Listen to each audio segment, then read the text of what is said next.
الله أكبر الله أكبر الله أكبر لا إله إلا الله.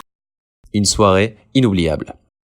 Après ce tawaf, nous restâmes à Mina jusqu'au 14e jour, suite à quoi nous sommes retournés à nos hôtels à la Mecque. Le Hajj était terminé pour nous. Nous retournions à la vie active et normale. Les jours qui suivent le Hajj sont souvent synonymes pour beaucoup d'achats de cadeaux, présents et souvenirs pour les proches restés au pays. Souvenirs qui souvent sont une transmission de relais afin de motiver les générations futures à partir à leur tour, accomplir le voyage de leur vie. Durant les jours qui suivirent le Hajj, je fus convié par un Saoudien à un dîner dans lequel plusieurs autres convives étaient invités. Ce dîner fut l'un des moments les plus profitables pour moi en dehors du Hajj. Le Saoudien qui nous invita était un consultant expérimenté et mûr dans le domaine des stratégies financières et de gouvernance d'entreprise. Et les hôtes étaient d'une telle prestance que j'avais l'impression d'être un petit enfant entouré de grandes personnes. Il y avait ce soir-là Ibrahim Abou Hilal, qui n'est autre qu'un des chouyours du Maroc et l'un des plus proches et plus assidus étudiants du célèbre Cheikh Taqeddin Al-Hilali. Cheikh Abou Hilal est un ami de mon père. Je l'ai déjà rencontré à plusieurs reprises et chacun de nos échanges est un abreuvement de science et de paroles bénéfiques d'une personne dont la barbe a blanchi dans l'adoration. L'apprentissage de l'islam est le don de soi au service d'Allah puis des autres. Ibrahim Abou Hilal était un ancien commerçant dont les affaires étaient florissantes au Maroc.